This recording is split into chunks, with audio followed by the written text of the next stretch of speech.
بسم اللہ الرحمن الرحیم۔ السلام علیکم، میں سبحان اور میرے یوٹیوب چینل دیکھ رہے ہیں۔ آج کی اس ایپیسوڈ میں ہم ایک ایسے شہید کے بارے میں بات کرنے والے ہیں جو حضور پاک صلی اللہ علیہ وسلم خاتم النبیین رسول رب العالمین کی ناموس پہ جان قربان کرنے کا اس کو سنہری موقع ملا، اس کو توفیق عطا فرمایا اللہ تعالیٰ نے۔ اس وقت لگ بھگ 25 کروڑ مسلمان سب کا برصغیر میں رہتے تھے، لیکن ان سب میں ان کو یہ اعزاز حاصل ہوا کہ آپ نے حضور پاک صلی اللہ علیہ وسلم کے ناموس پہ اپنی جان کو فدا کرنے کا اللہ تعالیٰ نے اس کو توفیق عطا فرمایا۔ تو اس کی تفصیل ہم جانتے ہیں۔ تو واقعہ کچھ اس طرح سے ہیں۔ غازی علم الدین 3 دسمبر 1908 کو لاہور کے علاقہ محلہ سرفروشیہ میں پیدا ہوئے۔ آپ کے والد صاحب کا نام طالع مند تھا، جو لکڑی کے کاریگر تھے، یعنی ترکھان تھے۔ غازی علم الدین نے ابتدائی تعلیم اپنے علاقے کے ایک مدرسے سے حاصل کرتے ہیں اور وہ اپنے والد صاحب کے ساتھ ترکھان کا کام کرتے ہیں، لکڑیوں کا کام کرتے ہیں۔ انہی دنوں ایک راجپال نام کے ایک ہندو ہے جو لاہور میں لکھاری کرتے تھے، اس وقت کتابیں لکھتے تھے۔ اس وقت سوشل میڈیا تو ہوتا نہیں تھا اور زیادہ تر لوگ کتابیں سے یا اخبارات وغیرہ زیادہ پڑھتے تھے۔ اس وقت ایک ہندو تھا راجپال، اس کا نام تھا، وہ ناشر تھا، لاہور سے کتابیں نشر کرتا تھا۔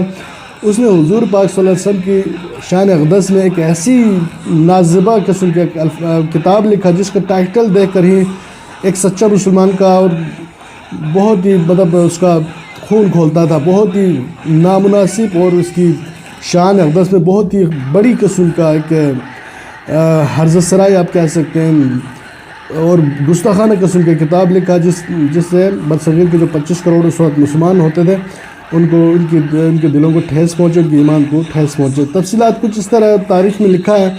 لاہور کے ایک ناشر راجپال نے کتاب شائع کی جس پر مسلمان رہنماؤں نے انگریز حکومت سے اس دل آزار کتاب کو ضبط کرانے اور ناشر کے خلاف کارروائی کرنے کا مطالبہ کیا، جس پر مجسٹریٹ ناشر کو صرف 6 ماہ قید کی سزا سنائی، جس کے خلاف مجرم نے ہائی کورٹ میں اپیل کی، جہاں مجسٹریٹ دلیپ سنگھ نے اس کو رہا کر دیا گیا، اس کو چھوڑ دیا انہوں نے۔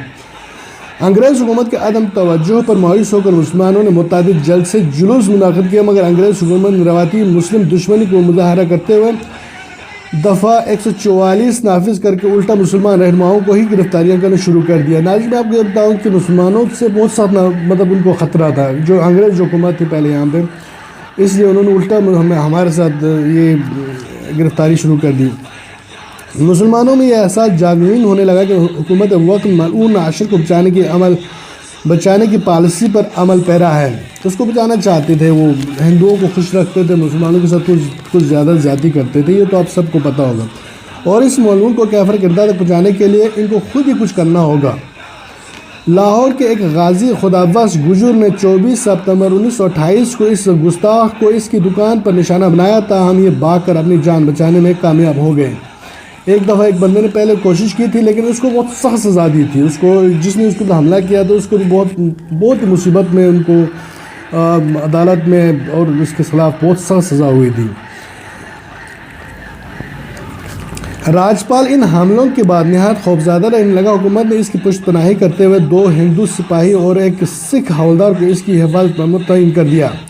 راجپال کچھ عرصے کے لاہور چھوڑ کر چلا گیا، مگر چند ماہ بعد ہی واپس آ گیا اور دوبارہ اپنا کاروبار شروع کر دیا۔ غازی علم الدین کی غیرت ایمانی نے یہ گوارا نہ کیا کہ یہ ملعون اتنی آسانی سے بچ نکلے۔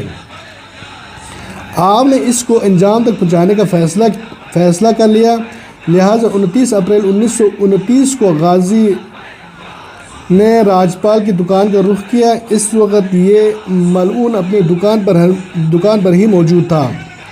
غازی علم الدین نے ایک ہی بھرپور وار کر کے اس کا کام تمام کر دیا۔ اس کی دکان کے ایک ملازم نے ہی قریبی تھانہ انارکلی کو خبر دی، جس پر پولیس نے غازی علم الدین کو گرفتار کر لیا۔ آپ نے اس واقعے کے بعد نہ صرف مکمل پرسکون رہے بلکہ آپ نے فرار ہونے کی بھی کوشش نہیں کی۔ آپ نے اس کارروائی کا اعتراف کیا اور گرفتاری پیش کر دی۔ مقدمہ ایڈیشنل ڈسٹرکٹ مجسٹریٹ لوئس کی عدالت میں پیش ہوا، جس پر ملزم پر فرد جرم عائد کر کے صفائی کا موقع دیے بغیر مقدمہ سیشن کورٹ میں منتقل کر دیا۔ آپ کی جانب سے سلیم بار 8 لا پیش ہوئے جنہوں نے آپ کے حق میں دلائل دیے، مگر نیپ نامی انگریز جج نے آپ کو مورخہ 22 مئی 1929 کو سزائے موت کا حکم سنایا۔ مسلمانوں نے لاہور میں فیصلہ کیا۔ سیشن کورٹ کے اس فیصلے کے خلاف ہائی کورٹ میں اپیل کی۔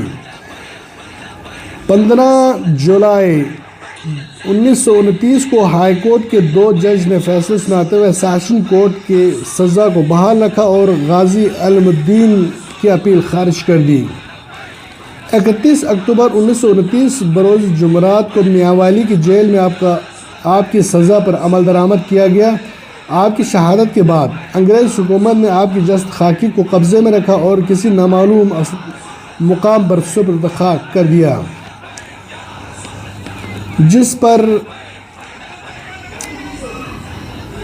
شدید احتجاجی لہر اٹھی۔ 4 نومبر 1929 کو مسلمان رہنماؤں کے ایک وفد جس میں علامہ اقبال، سر محمد شفیق، مولانا عبدالعزیز، مولانا ظفر علی خان، سر فیضل حسین، خلیفہ شجاع میاں امیر الدین، مولانا غلام محی الدین قصوری شامل تھے، نے گورنر پنجاب سے ملاقات کی اور جسد خاکی کی حوالگی کا مطالبہ کیا۔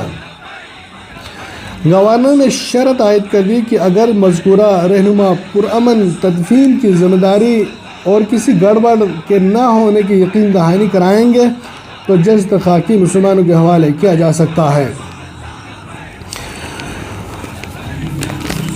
مذکورہ وفد نے یہ شرط منظور کر لی۔ 13 نومبر 1929 کو مسلمانوں کی ایک وفد سید مراتب علی شاہ اور مجسٹریٹ مرزا مہدی حسن کی قیادت میں میاوالی روانہ ہوا اور دوسرے روز جسد خاکی وصول کی۔